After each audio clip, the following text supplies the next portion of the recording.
नमस्कार, आप देख रहे हैं देश की बात। मैं हूं आपके साथ तनवीर। रुक करते हैं खबरों का, लेकिन उससे पहले नजर डालते हैं इस वक्त की हेडलाइंस पर। राष्ट्रपति द्रौपदी मुर्मू और उपराष्ट्रपति ने दी नववर्ष 2026 की बधाई। कहा, नववर्ष का अवसर नई ऊर्जा और सकारात्मक परिवर्तन का प्रतीक। प्रधानमंत्री नरेंद्र मोदी ने दी नए साल की शुभकामनाएं। पीएम ने शांति और खुशहाली की प्रार्थना की। आज से लागू हो रहा 8वां वेतन आयोग। केंद्रीय कर्मचारियों और पेंशनर्स को बड़ा तोहफा, नई लिस्ट जारी। मुख्य चुनाव आयुक्त ने आपा खोया। अभिषेक बनर्जी बोले, एसआईआर चर्चा के दौरान मेरी बात पर गुस्सा हुए, इसी बोला कर्मचारी को धमकाया तो एक्शन होगा। गोवा नाइट क्लब अग्निकांड हादसे में बड़ा खुलासा। नाइट क्लब बिना लाइसेंस के चल रहा था। पंचायत को भी अवैध निर्माण की जानकारी दी। उत्तर प्रदेश के 35 शहरों में घना कोहरा। राजस्थान हरियाणा में बारिश। बिहार में कोल्ड डे, कोहरे का अलर्ट जारी। आप देख रहे हैं के न्यूज, खबरों का सारथी। और अब रुक करते हैं खबरों का। खबर खैरागढ़ से है, जहां छत्तीसगढ़ कर्मचारी अधिकारी फेडरेशन के आह्वान पर प्रदेशव्यापी आंदोलन के तृतीय चरण में जिले के हजारों कर्मचारियों ने अपनी मांगों को लेकर मोर्चा खोल दिया है। 29 दिसंबर से 31 दिसंबर तक चले कलमबंद कामबंद आंदोलन के तहत 125 मान्यता प्राप्त और गैर मान्यता प्राप्त संगठनों से जुड़े कर्मचारी सामूहिक अवकाश पर रहे। इस दौरान जिला स्तर पर विशाल धरना प्रदर्शन किया गया, जिससे सरकारी कार्यालयों में सन्नाटा पसरा रहा। आंदोलनकारी कर्मचारियों की मुख्य मांगों में महंगाई भत्ता, पदोन्नति, समयमान, वेतनमान और संविदा कर्मचारियों का नियमितीकरण जैसे 11 महत्वपूर्ण बिंदु शामिल हैं। प्रदर्शन में लिपिकीय वर्ग, शिक्षक, स्वास्थ्य विभाग, महिला बाल विकास विभाग समेत लगभग सभी विभागों के कर्मचारी और अधिकारी भारी संख्या में शामिल हुए। आंदोलन के अंतिम दिन कर्मचारियों ने अपनी मांगों का ज्ञापन मुख्यमंत्री के नाम कलेक्ट्रेट को सौंपा। फेडरेशन के नेताओं ने दो टूक शब्दों में कहा कि यदि सरकार इन जायज मांगों पर जल्द फैसला नहीं लेती तो ये आंदोलन यही नहीं थमेगा। उन्होंने चेतावनी दी कि आगामी दिनों में प्रदेश स्तर पर अनिश्चितकालीन हड़ताल की जाएगी। इस आंदोलन से जिले की प्रशासनिक व्यवस्था पूरी तरह प्रभावित रही, जिससे आम जनता के काम भी अटके नजर आए।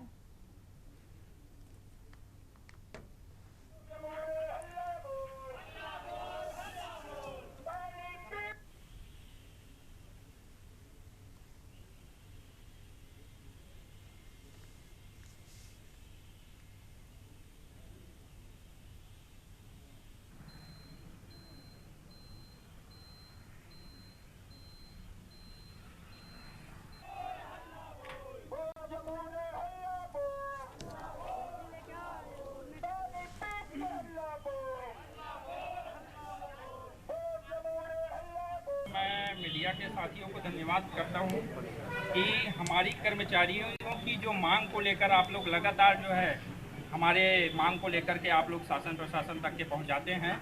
हम तो जो है छत्तीसगढ़ कर्मचारी अधिकारी फेडरेशन सम्मानीय मोदी जी की गारंटी जो बीजेपी सरकार के द्वारा जो हम वादा किया गया था 2019 से, जैसे हमारा जो है एरियस रुका हुआ है, महंगाई भत्ता रुका हुआ है ना, हमारे लोगों की जो है पदोन्नति रुकी हुई है ना, समयमान वेतनमान रुका हुआ है, नियमितीकरण रुकी हुई है ना, हमारे लोग जो दैनिक वेतनभोगी और संविदा कर्मचारी हैं।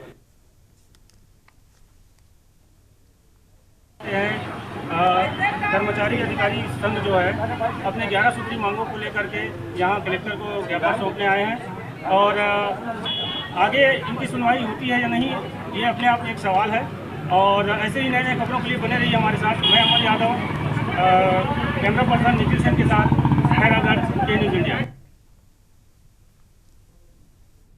और अब खबर कानपुर से है, जहां थाना बेकनगंज क्षेत्र के पेच बाग तिराहा पर उस समय अफरा तफरी मच गई जब एक रिहायशी मकान में अचानक भीषण आग लग गई।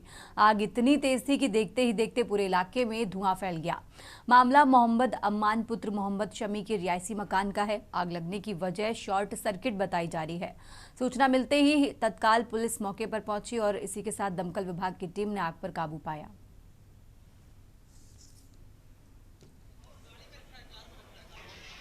पेजबाग चौराहे पर थाना बेकनगंज क्षेत्र अंतर्गत रिहायशी मकान है, उसमें आग लगी है। सूचना को तत्काल अमल में लाते हुए लाटूस रोड से मैं स्वयं 2 गाड़ी वाटर टेंडर लेकर निकला आग पहुंचकर देखा कि आग जो है काफ़ी भयंकर रूप से जल रही थी। उसके बाद जो है उसमें घुस करके हम लोगों ने 2 ब्रांच लगा करके आग को बुझाना प्रारंभ किया। आग बड़ा रूप ले ली थी। इसके तत्काल हम लोगों ने जो है कंडलगंज से गाड़ी और मूव कराया और संयुक्त रूप से प्रयास करके आग को जो है पूर्ण रूप से बुझा लिया गया।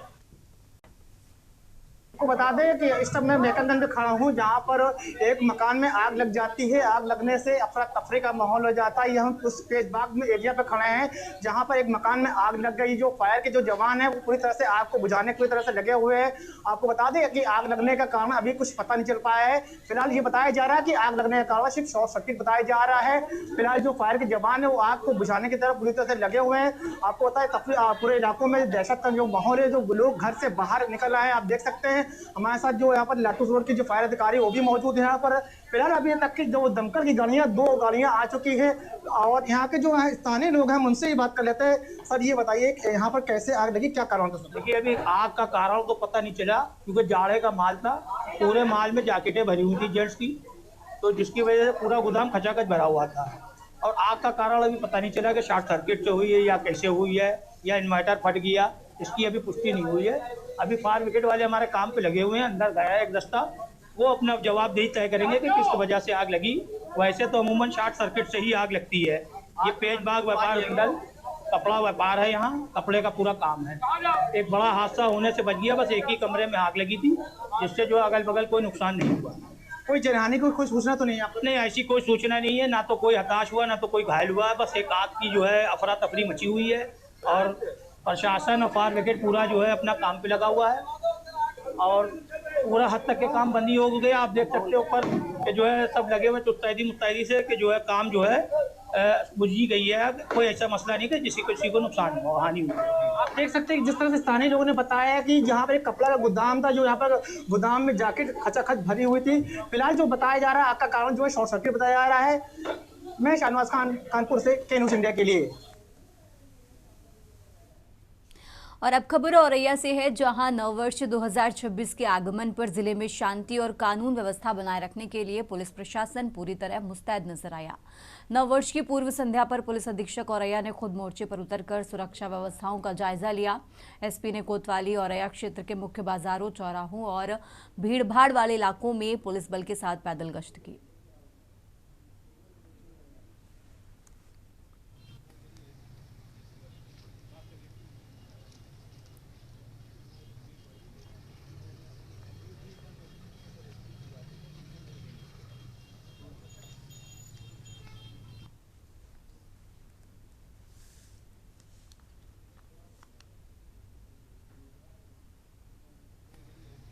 सुरक्षा के तमाम इंतजाम जो हैं जनपद औरैया में किए गए हैं। उसी के अंतर्गत एडिशनल एसपी साहब हमारे द्वारा और सीओ सिटी साहब द्वारा जो है कोतवाली औरैया में पैदल मार्च किया जा रहा है। साथ ही साथ सभी थानों की फोर्स जो है वो फ्लैग मार्चेस और रूट मार्चेस कर रही है। सभी जनपद वासियों को मैं नए वर्ष की शुभकामनाएं देना चाहूंगा और सबसे अनुरोध करूंगा कि सभी नियमों का और कानून का अनुपालन करें और किसी भी गलत कार्य में संलिप्त ना हो और शराब पी के गाड़ी ना चलाएं। और अब खबर नोएडा से है, जहां नोएडा पुलिस ने विशेष अभियान चलाया है। शराब पीने वालों के खिलाफ पुलिस ने कार्रवाई की है।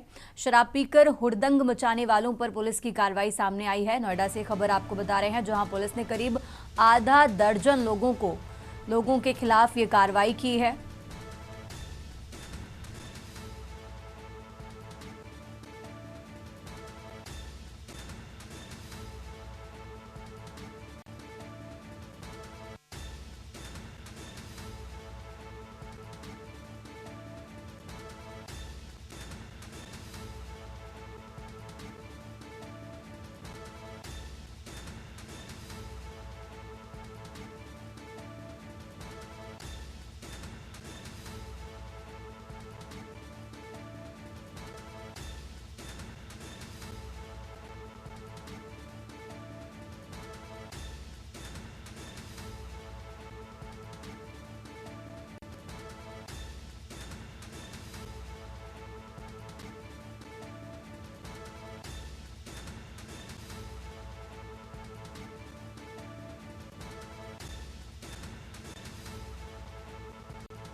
तो नोएडा से खबर आपको बता रहे हैं, जहां नोएडा पुलिस ने विशेष अभियान चलाया है।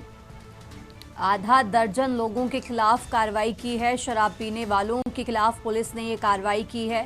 नोएडा से खबर आपको बता रहे हैं, शराब पीकर हुड़दंग मचाने वालों पर पुलिस ने कार्रवाई की। करीब आधा दर्जन लोगों पर पुलिस ने कार्रवाई की है।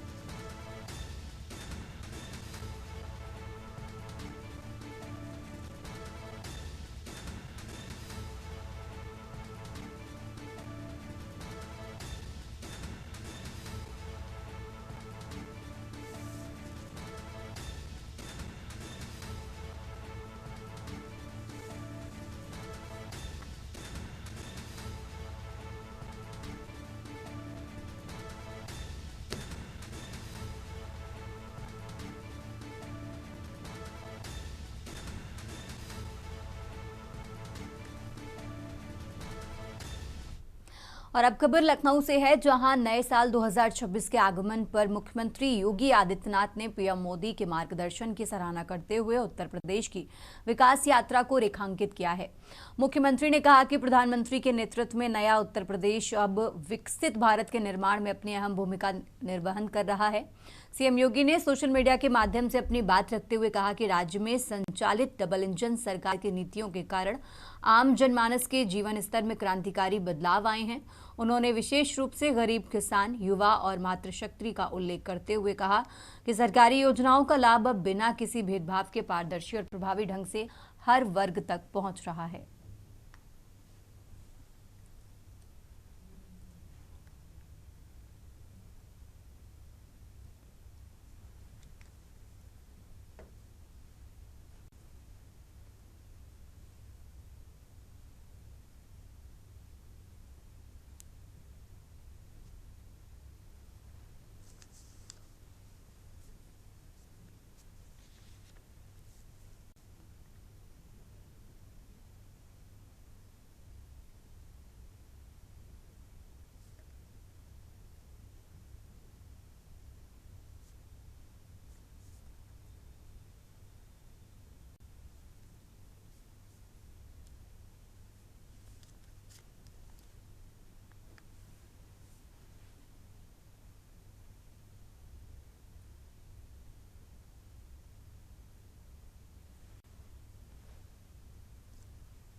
और अब खबर देहरादून से है, जहां नववर्ष 2026 के जश्न के बीच उत्तराखंड में सुरक्षा और यातायात व्यवस्था को चाक चौबंद रखने के लिए प्रदेश के पुलिस महानिदेशक स्वयं सड़कों पर उतरे। नववर्ष की पूर्व संध्या पर डीजीपी ने देहरादून के सबसे व्यस्ततम मार्गों और संवेदनशील इलाकों का निरीक्षण कर सुरक्षा इंतजामों का ग्राउंड जीरो पर जायजा लिया। देहरादून, मसूरी और आसपास के प्रसिद्ध पर्यटक स्थलों पर उमड़ने वाली पर्यटकों की भारी भीड़ को देखते हुए डीजीपी ने सख्त निर्देश जारी किए हैं। उन्होंने एसएसपी देहरादून को निर्देश दिया कि चप्पे चप्पे पर कड़ी निगरानी रखी जाए और हुड़दंग रोकने के लिए अतिरिक्त पुलिस बल तैनात किया जाए।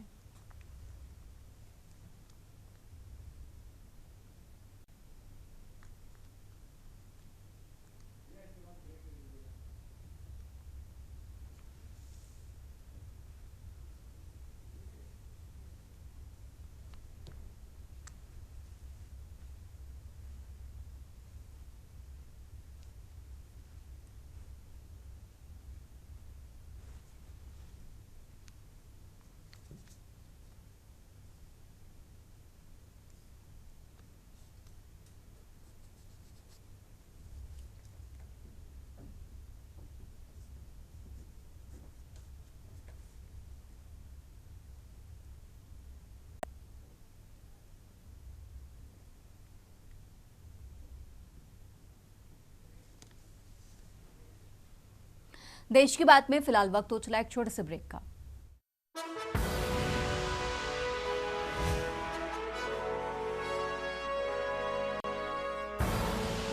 आप देख रहे हैं के न्यूज, खबरों का सारथी। ब्रेक से वापस आ चुके हैं। रुक करते हैं खबरों का। खबर देहरादून से है, जहां नए साल 2026 के अवसर पर उत्तराखंड के नागरिक उड्डयन विभाग ने प्रदेशवासियों और पर्यटकों को बड़ी सौगात देने की तैयारी कर ली है।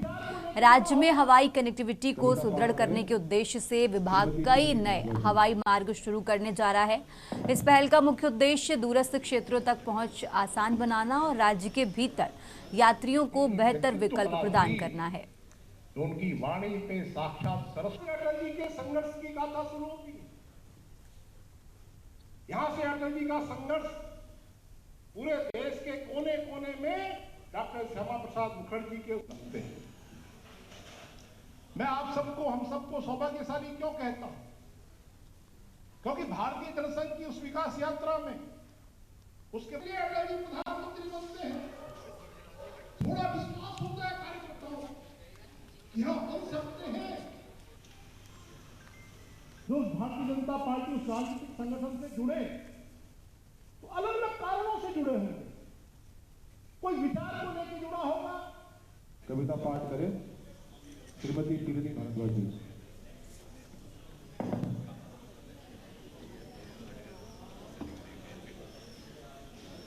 की व्यक्तित्व कला थी तो उनकी वाणी पे साक्षात सरस्वती अटल जी के संघर्ष की गाथा शुरू होती है।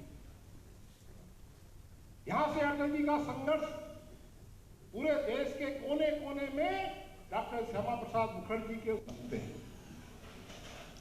मैं आप सबको, हम सबको सौभाग्यशाली क्यों कहता हूं?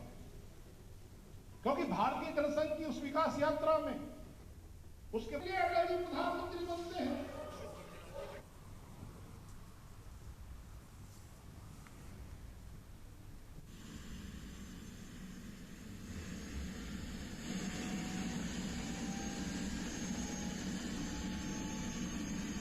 पाननगर एयरपोर्ट की जो अभी की जो लंबाई है वो 1372 मीटर की है और उसको एक्सपांड करने के दृष्टिकोण से हमने 524 एकड़ land airport authority of India को ऑलरेडी हस्तांतरित कर दी है। उनका नाम भी म्यूटेड भी हो गया है।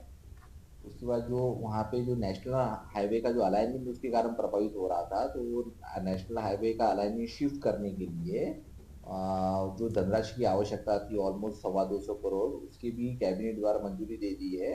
NHAI द्वारा उसका टेंडर फ्लोट करके उसको लेटर ऑफ अवार्ड भी जारी कर दिया है।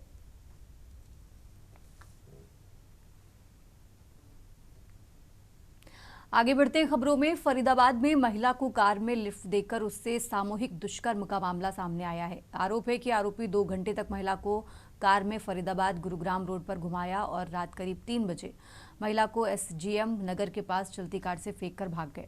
महिला को फिलहाल निजी अस्पताल के लिए इलाज के लिए अस्पताल में भर्ती कराया गया और पीड़ित के परिजन की शिकायत पर FIR दर्ज कर ली गई है और पुलिस पूरे मामले की जांच पड़ताल में जुटी हुई है।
और अब खबर सिरसा से है, जहां SP दीपक सहारन ने दावा किया कि साल 2025 में जिले में लगातार नशा तस्करों सहित गैर कानूनी मेडिकल कारोबारियों के खिलाफ अभियान जारी रखा गया है। तस्करों के खिलाफ दर्ज 365 मामलों के सापेक्ष 681 आरोपियों को गिरफ्तार कर सलाखों के पीछे भेजा गया। गिरफ्तार आरोपियों के कब्जे से पुलिस ने करीब 10 किलो 997 ग्राम हेरोइन और 27 किलो 855 ग्राम अफीम और इसी के साथ 2861 किलो 650 ग्राम डोडा, चूरा पोस्त समेत कई गांजा बरामद करने में कामयाबी मिली है। इसी तरह मेडिकल यानी दवाओं के नाम पर नशा बेचने वालों पर शिकंजा कसते हुए 2,44,801 नशीली गोलियां भी बरामद की हैं।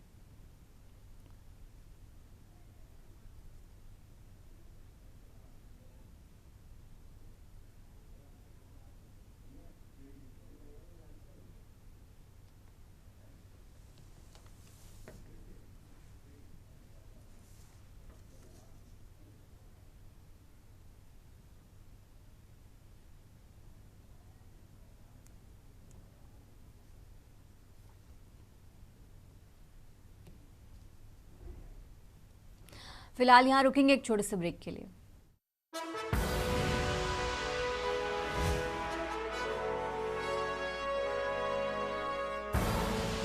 आप देख रहे हैं के न्यूज खबरों का सी।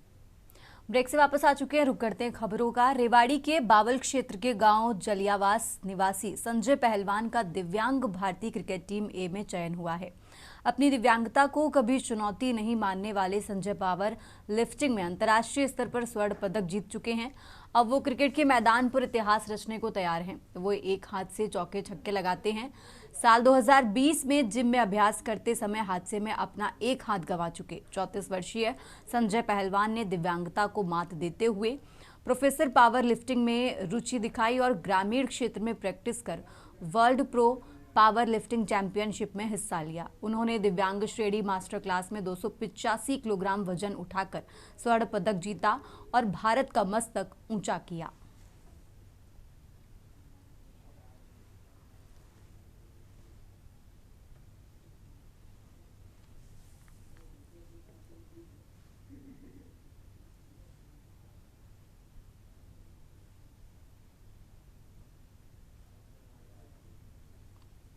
पहले मैं हरियाणा स्टेट खेल रहा था। हरियाणा स्टेट में 3-4 सीरीज खेल चुका मैं। हरियाणा वर्सेस जम्मू कश्मीर और दिल्ली, एक ट्राई सीरीज हुआ। उसके बाद में हरियाणा, पंजाब, दिल्ली, चंडीगढ़, ये सीरीज हुआ था। ये सारी मैं खेल चुका हूँ।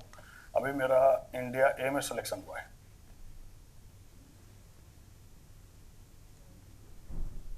और अब खबर सिरसा से है, जहां एसपी दीपक सहारण के निर्देश पर पुलिस लगातार ऑपरेशन हॉटस्पॉट डोमिनेशन अभियान के तहत नशा तस्करों के खिलाफ ताबड़तोड़ कार्रवाई कर रही है।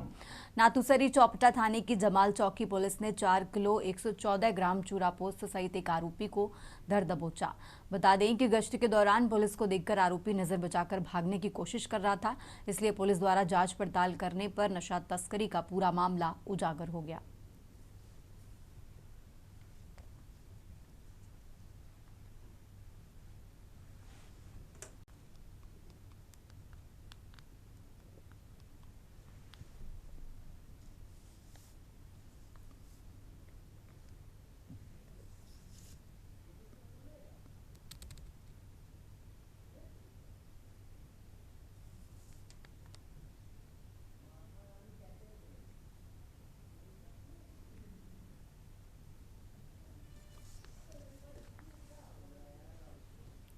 आगे बढ़ते हैं खबरों में। हरियाणा ही नहीं बल्कि पूरा उत्तर भारत इन दिनों शीतलहर की चपेट में है। एक तो कई दिनों से घना कोहरा पड़ने के कारण ठंड में बढ़ोतरी हुई है और तापमान में गिरावट आई है। दूसरी तरफ पश्चिम से चलने वाली ठंडी हवाओं ने आम जनजीवन को अस्त व्यस्त करके रख दिया है। दिन के तापमान में भारी गिरावट आई है। दिन का तापमान 4 डिग्री से 5 डिग्री तक गिर गया है और आज का उच्चतम तापमान 15 डिग्री तक रहने वाला है।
और अब रुक करते हैं अगली खबर का। मुरैना में महिला सब इंस्पेक्टर से प्रेम संबंध में धोखा मिलने के बाद फांसी लगाकर आत्महत्या करने वाले युवक मृत्युंजय चौहान की मां बुधवार को मुरैना एसपी कार्यालय पहुंची और उन्होंने पुलिस अधीक्षक से मुलाकात कर पूरे मामले की निष्पक्ष जांच कराने और दोषियों पर कड़ी कार्रवाई की मांग की है।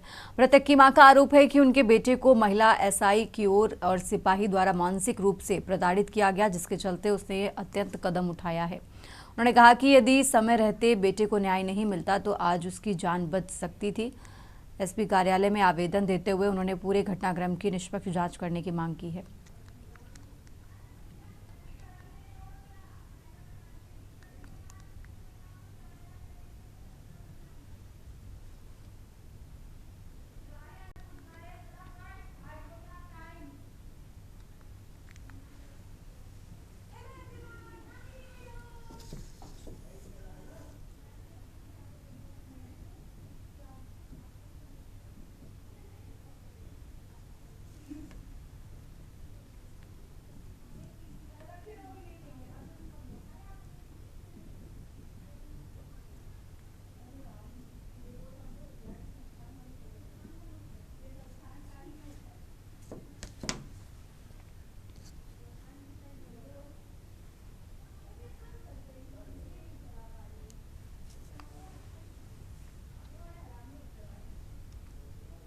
आगे बढ़ते हैं खबरों में। भोपाल में सार्वजनिक स्थानों पर शराब के नशे में मिलने वालों के लिए अब सीधी कार्रवाई नहीं बल्कि पहले इलाज की व्यवस्था की गई है। भोपाल सभागायुक्त हरि नारायण चारी मिश्र ने एक बार फिर अपने इनोवेटिव और मानवीय दृष्टिकोण के साथ राजधानी के 2 प्रमुख शासकीय अस्पतालों में ड्रिंकर वार्ड शुरू कराए हैं। ये व्यवस्था हमीदिया अस्पताल और 1250 बिस्तरों वाले जयप्रकाश जेपी अस्पताल में लागू की गई है। कमिश्नर के निर्देशानुसार यदि कोई व्यक्ति शराब के नशे में सड़कों, सार्वजनिक स्थानों या पर्यावरण के लिए खतरा बनते हुए पाया जाता है तो उसे सीधे थाने ले जाने के बजाय पहले अस्पताल के ड्रिंकर वार्ड में भर्ती कराया जाएगा। यहां उसका प्राथमिक चिकित्सा, निगरानी और आवश्यक उपचार किया जाएगा।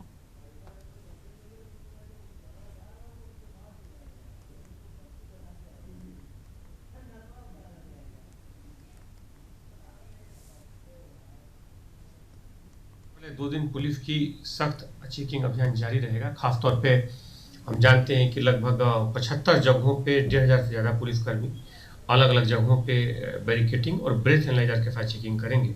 इसमें पुलिस का फोकस मुख्यतः 2 बिंदुओं पर है। पहला, किसी भी तरह की तेज गति से वाहन चलाने को हतोत्साहित किया जाए। इसके लिए स्पीड रडार गन का इस्तेमाल किया जाएगा। खासतौर पे तेज गति से वाहन चलाने के कारण जहां एक्सीडेंट होते हैं वहीं शराब पी करके वाहन चलाना भी पुलिस के लिए एक चुनौती रहती है। आगे बढ़ते हैं खबरों में। नए साल के आगमन को लेकर जहां एक और लोगों में उत्साह है, वहीं हजारीबाग जिला प्रशासन ने सुरक्षा व्यवस्था को चाक चौबंद कर दिया है। पुलिस कप्तान अंजनी अंजन के निर्देशानुसार जिले के सभी प्रमुख चौक चौराहों पर सघन चेकिंग अभियान चलाया जा रहा है। इसी क्रम में झंडा चौक के समीप सदर थाना प्रभारी सुभाष कुमार सिंह, सब इंस्पेक्टर और मुंशी मनीष चंदेल के दलबल के साथ मोर्चा संभाला। सदर थाना प्रभारी सुभाष कुमार सिंह ने साफ किया कि नए साल की खुशी में कानून का उल्लंघन कतई बर्दाश्त नहीं किया जाएगा।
आगे बढ़ते खबरों में, झारखंड के हजारीबाग से इस वक्त एक बेहद चौंकाने वाली और सनसनीखेज खबर सामने आ रही है। देश की सबसे सुरक्षित जेलों में शुमार जयप्रकाश नारायण केंद्रीय कारागार हजारीबाग से 3 कैदियों के फरार होने की सूचना ने प्रशासनिक महकमे में हड़कंप मचा दिया है। स्वतंत्र भारत के इतिहास में ये पहली बार बताया जा रहा है कि जब जयप्रकाश नारायण केंद्रीय कारागार जैसी हाई सिक्योरिटी जेल से कैदी फरार हुए हैं। इस घटना की खबर जैसे ही बाहर आई, पूरे जिले में प्रशासन की नींद उड़ गई। सूचना मिलते ही जिले के वरीय अधिकारी, पुलिस और जेल प्रशासन ने मौके पर पहुंचे और जेल के अंदर जाकर सुरक्षा व्यवस्था का बारीकी से अध्ययन किया।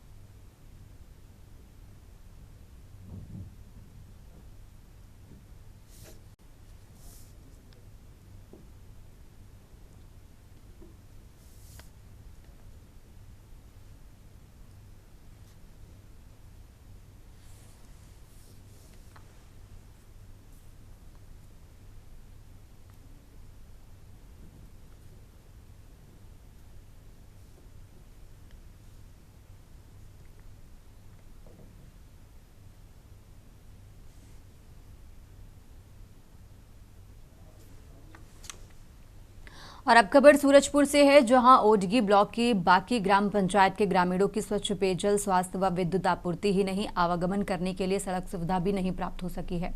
हालांकि इंसानों के लिए चांद पर पहुंचना मुमकिन हो चुका है, जबकि पीएम मोदी आम आदमी को हवाई सफर मुहैया कराने पर जोर देते हैं। इसके बाद भी सड़क से वंचित ग्रामीणों को जरूरत पर एम्बुलेंस सुविधा भी नहीं प्राप्त हो पाती है। इससे कई बार प्रसव पीड़ित महिला या पेट में पल रहे गर्भ को असमय अपना अस्तित्व खोना पड़ता है। लगभग ऐसी ही स्थिति से गांव के बीमार बुजुर्ग भी दो चार होते हैं। ग्रामीणों के मुताबिक हमेशा चुनाव के समय वोट हथियाने के लिए नेता बढ़ चढ़ कर दावे करते हैं, लेकिन चुनाव परिणाम घोषित होने के साथ जनता से किए गए वादे सत्ता की चमक दमक में खोकर रह जाते हैं।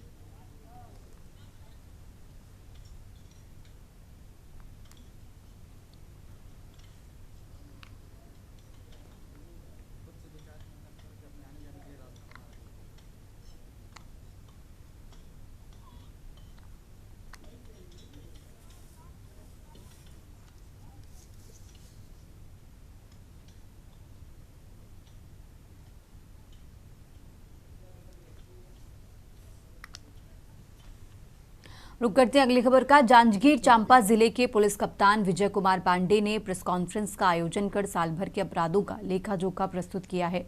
उन्होंने विभिन्न मामलों में पुलिस की सफलता और असफलता पर खुलकर बात की है। उन्होंने बताया कि पिछले साल की तरह इस बार भी हत्या की कुल 29 प्रकरण दर्ज किए गए थे, जिसमें से 24 मामलों का निराकरण कर लिया गया।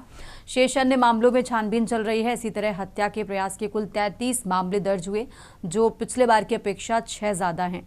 इनमें से 9 मामले अनसुलझे हैं। पिछले साल अपहरण के 186 मामले दर्ज हुए थे, जो बढ़कर इस बार 231 हो गए हैं।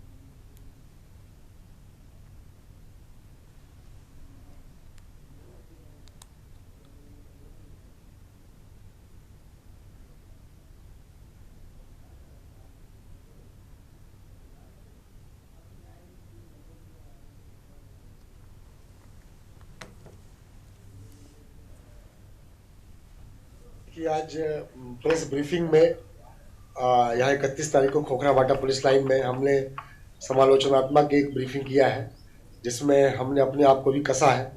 तो हमने ये पाया है कि अपराधों में वृद्धि परिलक्षित हो रही है। उसका कारण है कि फ्री रजिस्ट्रेशन, थानों को बिल्कुल दिल खोल के एफआईआर करने को बोला गया है कि किसी भी अपराध को छुपाना नहीं है, ताकि अपराधी पकड़े जाएं। उससे फिर अपराध कम होता है। तो उसको देखते हुए 10% जो अपराधों की वृद्धि है वो स्वीकार्य है। लेकिन संगठित अपराध जो होते हैं, गैंग वगैरह जो यहाँ पे काम करते रहते हैं, रेत घाटों पे बहुआ पाउचों की जो वितरण है उसको लेके उस पर नकेल कसी है। हमने गुंडा बदमाश, निगरानी फाइलें और जिला बदर के कई प्रकरण पेश किए हैं।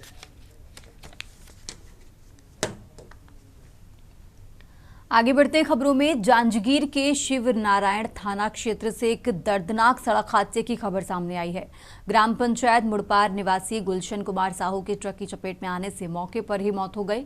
मिली जानकारी के अनुसार गुलशन साहू शिव नारायणीपुर के ओर से आने वाले गांव मुड़पार लौट रहे थे। तभी मुड़पार चौक के पास एक कैप्सूल ट्रक के चालक ने लापरवाही पूर्वक वाहन चलाते हुए उनकी बाइक को जोरदार टक्कर मार दी। टक्कर इतनी भीषण थी कि गुलशन साहू की घटनास्थल पर ही मौत हो गई।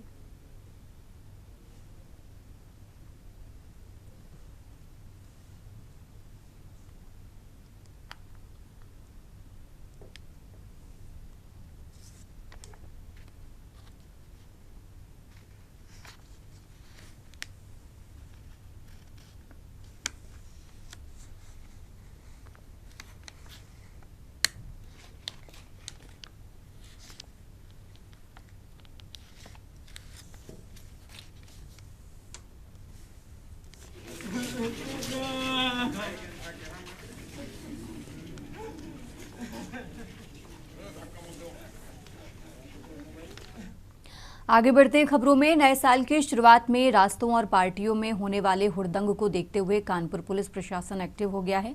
खुद कमिश्नर रघुबीर लाल चेकिंग कर लोगों को सुरक्षा नियमों को मानने की हिदायत दे रहे हैं। गंगा बैराज में चेकिंग अभियान लगाकर पुलिस कमिश्नर रघुबीर लाल ने दलबल के साथ मिलकर राहगीरों की जांच की। इस दौरान कमिश्नर ने बताया कि नए साल के उपलक्ष्य में शहर में तमाम समारोह के आयोजन होते हैं। नए साल के आगमन पर तमाम लोग सड़कों पर शराब पीकर मारपीट, हुड़दंगबाजी और स्टंटबाजी करते दिखाई देते हैं।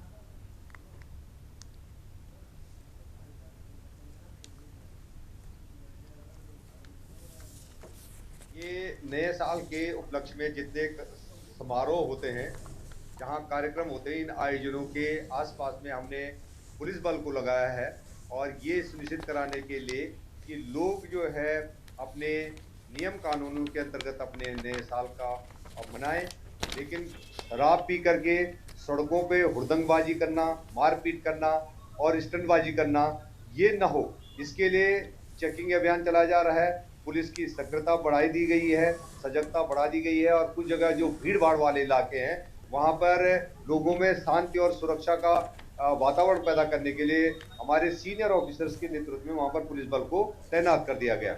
इसके साथ साथ मंदिरों में और घाटों पर भीड़ होती है, वहाँ पर भी सुरक्षा के पुख्ता इंतजाम करे गए हैं और व्यवस्था बनाए रखने के लिए पुलिस बल को लगाया गया। और अब खबर फर्रुखाबाद से है, जहां पवित्र मेला माघ के अवसर पर 2.5 लाख घाटों पर जुटने वाले लाखों की भीड़ को देखते हुए प्रशासनिक अमला अलर्ट मोड पर है।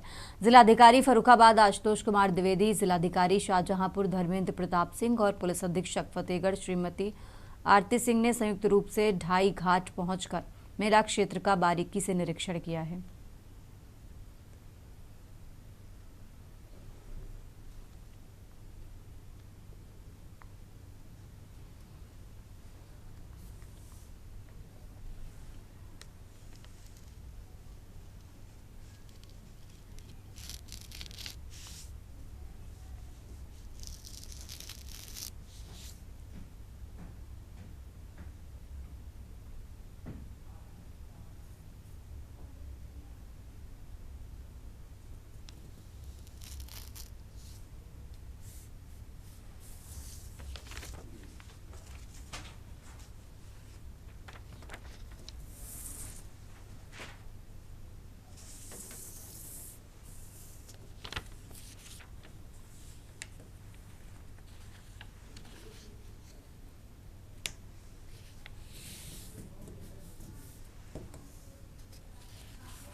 फिलहाल यहाँ रुकेंगे एक छोटे से ब्रेक के लिए।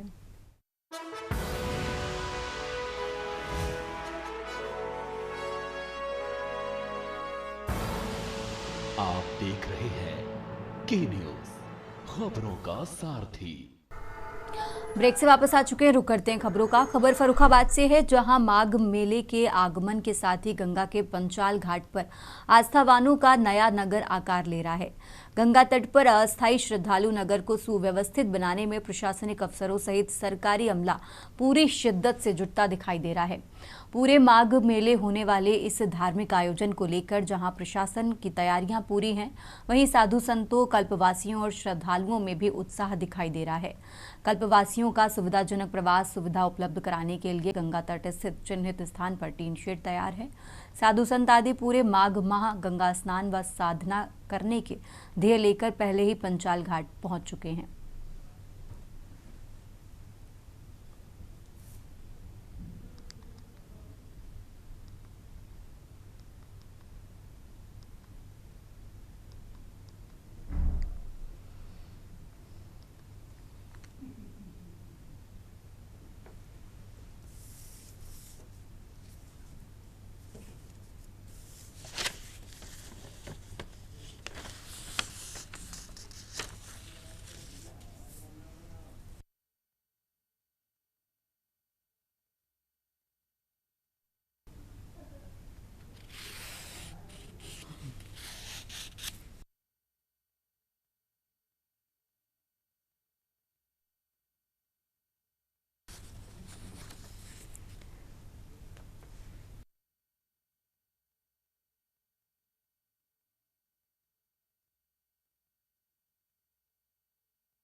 अब खबर उन्नाव से है, जहां नए साल 2026 को लेकर जनपद में शांति एवं कानून व्यवस्था बनाए रखने के उद्देश्य से उन्नाव पुलिस पूरी तरह अलर्ट मोड पर है।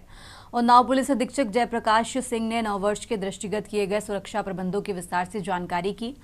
एसपी जयप्रकाश सिंह ने बताया कि नववर्ष के अवसर पर जनपद के प्रमुख चौराहों, बाजारों, पार्कों, धार्मिक स्थलों और भीड़भाड़ वाले क्षेत्रों में अतिरिक्त पुलिस बल की तैनाती की गई है। संवेदनशील स्थानों पर विशेष निगरानी रखी जा रही है, वहीं रात्रि गश्त को भी बढ़ाया गया है। उन्होंने बताया कि संदिग्ध व्यक्तियों व वाहनों की लगातार चेकिंग की जा रही है। शराब पीकर वाहन चलाने वालों, हुड़दंग मचाने वालों और कानून व्यवस्था भंग करने की कोशिश करने वालों पर सख्त कार्रवाई के निर्देश दिए गए हैं।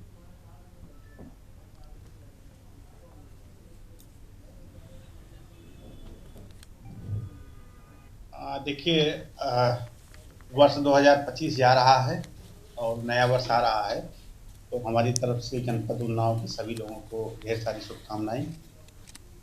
दूसरा है कि नए साल की तैयारी हम लोग लगातार कर रहे हैं और कल से ही हमारी स्कीम शुरू हुई थी। कल 4 बजे से 6 बजे तक ऑल आउट स्कीम लागू किया गया था।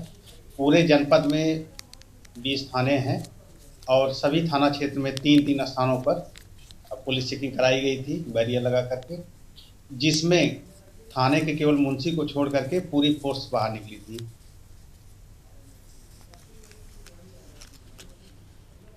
देश की बात में फिलहाल इतना ही। आप देखते रहिए के न्यूज़ इंडिया।